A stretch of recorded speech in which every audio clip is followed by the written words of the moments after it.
படம் பார்க்குறவெல்லாம் தற்குறிகள் சொன்னது யார் தெரியுமா? 3 இயக்குனர்கள். ஒருத்தர் பா ரஞ்சித், இன்னொருத்தர் அமீர், மற்றொருவர் வெற்றிமாறன். அமீர் அண்ணா அவரை பற்றி சொல்லவே வேணாம். ஒரு படம், அந்த படம் உலக வரலாற்றையே மாற்றி போட்டுருச்சு அப்படின்னு தான் சொல்லணும். பருத்தி வீரன். மக்களே மறந்துடாதீங்க, பல மாணவர்களை எழுச்சியடைய செய்து இராணுவத்தில் சேர செய்து பல வேலைகள் செய்ய வச்ச படம் பருத்தி வீரன். சரி, நம்ம அந்த ரிவ்யூவை பார்க்கல. இப்போ நம்ம பேச போகிறது யாருன்னா பா ரஞ்சித்தன் அவர்கள். அவர்களும் பேசினார். 8 தலித் அமைச்சர்கள் டிவிக்கில் இருக்கீங்க, என்ன பண்ணீங்க அப்படின்னு பேசினார். வெற்றிமாறன் அவரும் பேசிட்டார். சரி, ஓகே, ஒன்றும் புரியல. நேற்று நடந்த மீட்டிங் நீட் தேர்வுக்கு எதிரானதா இல்லை தாவேக அரசுக்கு எதிரானதா தெரியல. சரி, ஓகே, நீட் தேர்வு எப்படி வந்துச்சு? அமீர் அண்ணா சொன்னார், கொண்டு வந்தவனுக்கே தெரில அப்படின்னாரு. என்ன அமீர் அண்ணா, காசு கொடுத்தவனே கலாச்சி விட்டீங்க. சரி, நீட் தேர்வை கொண்டு வந்தது யாருண்ணா? உங்களுக்காக தெரியுமாண்ணா? புரியல. நாங்கள் சொல்கிறோம் கேளுங்க. நீட் தேர்வை கொண்டு வந்தது எங்கள் அண்ணன், எங்கள் அமைச்சர் காந்தி செல்வன். அண்ணன் இணை அமைச்சராக இருக்கும்போதே கையெழுத்து போட்டதே அண்ணன் தான். ஆனால் காந்தி செல்வன் அண்ணன் யாருன்னு தெரியலன்னு கேட்குறீங்களா? அவர் திமுகவின் இணையமைச்சர். அவர் தான் காங்கிரஸோட நீங்கள் இருந்தீங்களே அப்போ போட்டதுனா. சரி, நீங்கள் மாமன்னன் எடுத்தீங்களே அப்போ உதய அண்ணா உங்கள் கடை தானே இருந்தார். 5 வருஷம் ஆட்சியில் இருந்தார். கையெழுத்துலேயே தூக்குறேன்னு சொன்னார். நீட்டு கேட்டிருக்கலாமேண்ணா. அப்போ கேட்டிருந்தீங்கன்னா இப்போ ஸ்டேஜ் போட்டிருக்க வேண்டியது இல்லைல்ல. ஆனால் போங்கண்ணா. அப்புறம் நீங்கள் தான் சொன்னீங்க, வட மாநில இளைஞர்கள் நீட்டுக்காக போராடிட்டு இருக்கிறாங்க. வாழ்த்துக்கள்ண்ணா. இப்போவும் சொல்கிறோம், நாங்கள் நீட்டுக்காக போராட தயாராக தான் இருக்கோம்.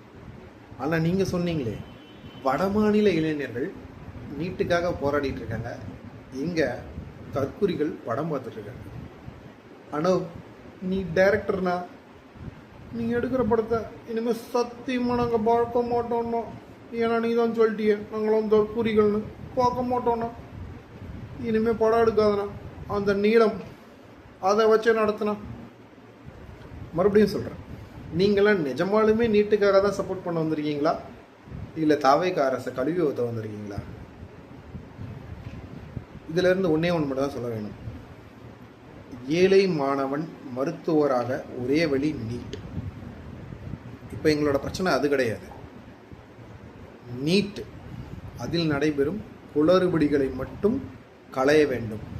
அதுக்கு நாங்கள் சப்போர்ட் பண்ணுறோம். இங்கே ஒரு அக்கா வந்து நேற்று கத்துறாங்க, என் பெண் குழந்தை கஷ்டப்படுகிறது. அக்காவோட பெண் குழந்தை ஹாட்ஸ்டாரில் சீரியல் நடிச்சிட்ருக்கு. ஏன்? அக்காவே போதி கேம்பஸில் நீட்டுக்கு வான்னு அப்படின்னு கூப்பிட்டு நீட்டை கரெக்ட் பண்ணிச்சு. நீட்டில் தோல்வி அடைய வேண்டுமா? தோல்வி அடைந்தவர்கள் வாங்கள் போதி கேம்பஸில் வெற்றி பெறுவோம் அப்படின்ச்சு. 180 கேள்விகளுக்கும் ஆன்சர் சொல்லணுமா? முதல் தெருவில் வெற்றி பெறணுமா? நீட்டுக்கு வாங்கன்னு கூப்பிட்டாங்க. ஆனால் அந்த அக்கா நேற்று போய் நீட்டுக்கு எதிராக பேசுது. சரி, இப்போவும் டெல்லியில் வட மாநில இளைஞர்கள் போராடுறாங்க, நல்ல விஷயம். நீட்டுக்காக தானே போராடுறீங்க. அங்கே அப்புறம் இந்து முஸ்லீம் பிரச்சனை வந்துச்சு. அங்கே ஏன்டா ஆர்டிகல் 370 ரிமூவ் பண்ணுன்னு சொல்லி கேட்குறீங்க? இந்த காக்ரோச் ஜனதா பார்ட்டியிலேருந்து ஒருத்தர் வந்தாரே, அமெரிக்காவிலேருந்து ரிசைன் பண்ணிவிட்டு இங்கே வந்து போராடினாரே. லட்சக்கணக்கான மாணவர்கள், கோடிக்கணக்கான மாணவர்கள் அங்கே திரள வச்சுருக்கீங்களே. நீங்கள்லாம் ஏன்டா ஆர்ப்பாட்டத்தில் போலீஸ் மீது கல் வச்சுறீங்க, வண்டி கொளுத்துறீங்க? நீங்களாம் மாணவர்களாடா? நாங்களும் போராடணும். தமிழக மாணவர்கள் ஜல்லிக்கட்டுக்காக போராடணும், அமைதியாக போராடணும், மெரினா முழுக்க நின்று போராடணும். ஒரு கலவரம் நடக்கல. ஆனால் நீங்கள் அங்கே நடத்தி இருக்கிறது கலவரம். இந்த போராட்டம் நீட்டுக்கானதா இல்லை நீட்டில் நடைபெறும் குளறுபடிக்கானதா இல்லை இந்து முஸ்லீம் பிரச்சனைக்கானதா இல்லை ஆர்டிகல் 307 இல்லை டெல்லியில் நீங்கள் நடத்துகிற போராட்டம் பாஜகவுக்கு எதிராக நடத்துகிறீங்க, தமிழகத்தில் நடைபெற போராட்டம் தாவேகாவுக்கு எதிராக நடத்துகிறீங்க. மக்களே, இவங்க புரிஞ்சுக்கோங்க, தெரிஞ்சுக்கோங்க. இப்போவும் சொல்கிறேன், ஒரு ஏழை மாணவன் மருத்துவராக ஒரே வழி நீட்டு மட்டும்தான். ஆனால் அந்த நீட்டில் நடைபெறும் தவறுகளை களைய வேண்டும்.